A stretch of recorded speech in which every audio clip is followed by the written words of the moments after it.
Operação Semana Santa, os destaques aqui. Vamos com a Jéssica Cruz. Ainda bom dia, seja sempre bem-vinda, Jéssica querida.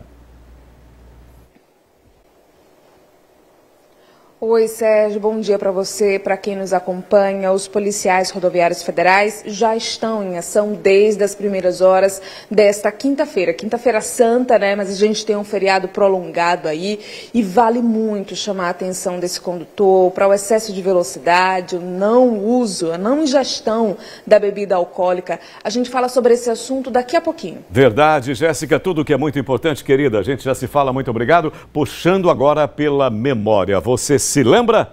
A gente já começa o balanço geral falando sobre a Operação Babel. É que a Justiça do Estado absolveu todos os indiciados de fraudar, atenção, o processo licitatório referente à coleta de lixo na nossa capital, Aracaju. Você vê pelas imagens, relembre conosco. Reenvolvendo contratações da Ensurb e também da empresa Torre no ano de 2017. As acusações foram formuladas durante uma grande investigação da Polícia Civil na época, que investigava possíveis irregularidades nos contratos de prestação de serviço, tão importante para a nossa população, claro. Pois bem, vamos aos fatos e aos resultados. Os indiciados foram completamente inocentados e, inclusive, vão ter cancelados todos aqueles registros de antecedentes criminais em decorrência desse processo. A TV Atalaia acompanhou toda essa investigação na época e, inclusive, a coletiva da Secretaria de Segurança Pública que apresentou detalhes do caso. Vamos acompanhar? Vamos relembrar? Reportagem exibida em abril de 2017. Balança aí. De acordo com os delegados, a Operação Babel foi dividida em 3 eixos principais de investigação: superfaturamento dos contratos celebrados em 2010, fraudes em medições do lixo domiciliar de agosto de 2013 a fevereiro de 2016 e fraude à licitação de contratos emergenciais em 2017. Os detalhes foram divulgados em entrevista coletiva. O delegado Gabriel Nogueira, que presidiu o inquérito, explicou como o esquema de superfaturamento no contrato da coleta de lixo da capital se deu em 2010, passando de 50 milhões de reais para 105 milhões através de aditivos. Essa estratégia, esse artifício, fez com que ela obtivesse uma vantagem devida, afinal de contas, mensalmente, a parcela que era paga à empresa em estimativa, que seria em torno de 837 mil, passou para 1.700.000. Então a vantagem devida está demonstrada nesse contexto. E o artifício utilizado foi a celebração de um contrato em um termo e a solicitação reiterada de repactuações e reajustes que majorou a sua execução, o seu valor. A polícia também conseguiu diagnosticar como era fraudada a medição do lixo, tornando o contrato mais vantajoso para a empresa Torre. Todo o lixo orgânico coletado em Aracaju era levado para a unidade de transbordo da Extra e o entulho era levado para a unidade da Torre. Só que a unidade da Torre não poderia receber esse entulho misturado com lixo orgânico, como é comum nos pontos de descarte clandestino de lixo, onde o lixo é simplesmente abandonado, sem qualquer cuidado. Então, havia uma separação no campo desse lixo orgânico do entulho. E a Torre recebia na sua unidade de RCD o entulho limpo. Só que esse rejeito, essa parte orgânica que era separada do entulho, ela deveria ser pesada e remunerada como o mesmo entulho, porque a forma de coleta dele era uma coleta mecanizada, usando caçambas e pás carregadeiras, diferentemente do lixo domiciliar, que é aquele lixo do porta a porta que a gente vê, caminhão compactador, garis, e o custo desse serviço ele é infinitamente mais caro. A gente sabe que, em média, o preço da tonelada do lixo domiciliar, ele custa em torno de R$ 104, enquanto o entulho custa em torno de R$ 40. Então, o que se percebeu? Que havia, na verdade, uma forma de remuneração de um material que é considerado entulho, que é o rejeito, como se lixo domiciliar fosse. E por fim, as inúmeras irregularidades realizadas pela Ensurb no contrato emergencial firmado no início de março deste ano com a empresa Torre. A contratação da empresa Torre, acontecida nesse momento agora, com o último contrato emergencial, ela o foi com um direcionamento, com numa burla ao que a lei de licitações prevê. É lógico, não se tratava de um processo licitatório, de uma concorrência pública, uma própria licitação, e sim uma dispensa à licitação num contrato emergencial. Todavia, o contrato emergencial, tal qual os outros procedimentos da lei de licitações, precisa atentar para os princípios da licitação pública. Houve ofensa clara uma fraude clara às licitações, como estão previstos os artigos 89 e 90 da Lei 8666 de 93. Para que se tenha ideia, um parecer jurídico proferido pela Procuradoria-Geral da Insurb, que deveria ser anterior à própria contratação, preceder a contratação, para dizer, está válido, pode contratar, ele foi feito no dia seguinte. 14 pessoas foram indiciadas. A polícia também dividiu por grupos.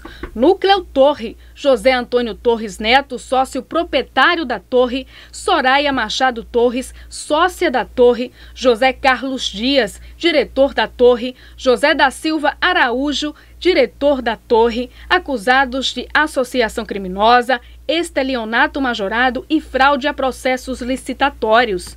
Núcleo Insurb 2017. José de Araújo Mendonça Sobrinho, conhecido como Mendonça Prado, presidente afastado da Insurb, Rosenice Figueiredo Machado, procuradora afastada da Insurb, Márcio Zilberman, assessor afastado da Insurb, Silvia Emília Cardoso Barreto, presidente da Comissão de Licitação da Insurb afastada, José Roberto Gomes do Carmo, diretor da Insurb afastado, José Reinaldo de Souza, diretor da Insurb afastado. Todos são acusados de associação criminosa e fraude a processos licitatórios.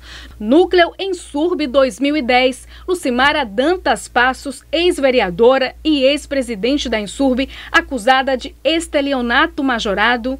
Núcleo Insurb 2013. Júlio César Flores Correia, ex-presidente da Insurb, José Roberto Gomes do Carmo, diretor da Insurb afastado, José Reinaldo de Souza, diretor da Insurb afastado. Todos são acusados de estelionato majorado e associação criminosa. Núcleo Sindilimp. Raivanderson Fernandes dos Santos, presidente do Sindilimp, Alexandro dos Santos, dirigente do Sindilimp, acusados de associação criminosa, estando ligado ao Núcleo Torre. Ainda de acordo com os delegados, desdobramentos da Operação Babel devem ocorrer. Tem que investigar aí umas ligações, algumas questões suspeitas que foram detectadas, né? Alguns contratos da empresa Torre que vêm recheados de algumas situações que precisam ser esclarecidas. Então, nesse sentido, a gente vai dar continuidade ao inquérito, sim.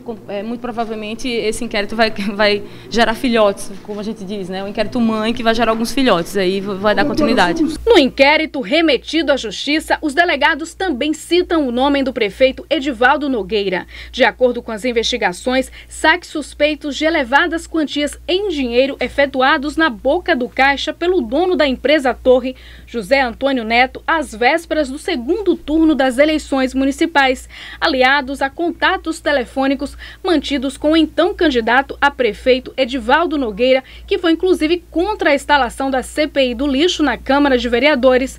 A polícia faz a sugestão de que o Ministério Público remeta cópia dos autos para o aprofundamento das investigações pelos órgãos competentes, entre eles o Ministério Público Eleitoral. Como há indícios de irregularidade, a gente tem que remeter para o órgão competente para dar o devido andamento. Como a gente não tinha autorização do TRE, nem caberia a nós investigar possível crime eleitoral e muito menos investigar qualquer ato do prefeito, pois não tínhamos autorização do Tribunal de Justiça, a gente informa ali o que a gente visualizou no curso do inquérito e remete para que as providências sejam tomadas, se assim os órgãos entenderem. Durante a coletiva, a delegada Daniele Garcia também esclareceu pontos da decisão da 18ª Vara. A decisão extingue o processo e diz, administrador, resolva, né? O que é que você vai fazer? Ela só entendeu que a prorrogação por 70 dias de um contrato já emergencial com a CAVO não tinha previsão legal, é isso que ela disse.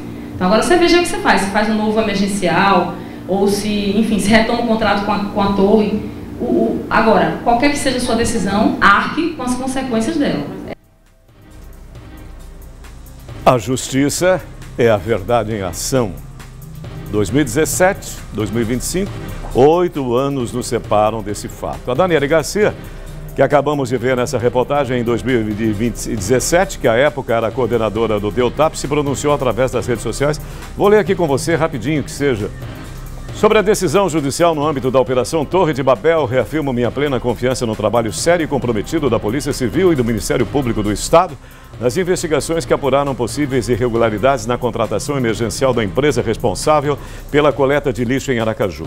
Fechando, a investigação foi conduzida com rigor. Concluímos o inquérito, indiciamos os envolvidos e, com base nas mesmas evidências, o Ministério Público apresentou denúncia pelos possíveis crimes apurados. Respeitamos a decisão judicial, mas temos convicção de que cumprimos com o nosso dever com responsabilidade e firmeza, entregando relatório sólido respaldado pelo Ministério Público. E também o que é importante, o estabelecimento da verdade. A justiça, nós temos a defesa e nós temos a acusação, nós temos todo um processo que desenrolou por esse tempo todo. Importante salientar que todos foram absolvidos, ou seja, inocentados. Houve o acolhimento por parte do Ministério Público quanto ao processo todo, as investigações todas. E o mais importante, que fique como lição para nós jornalistas, para que não haja precipitação com relação aos julgamentos, os pré-julgamentos. E o aproveitamento político, aí é que está também coisa muito séria, aproveitamento político dessas situações de denúncias. Para nossa reflexão.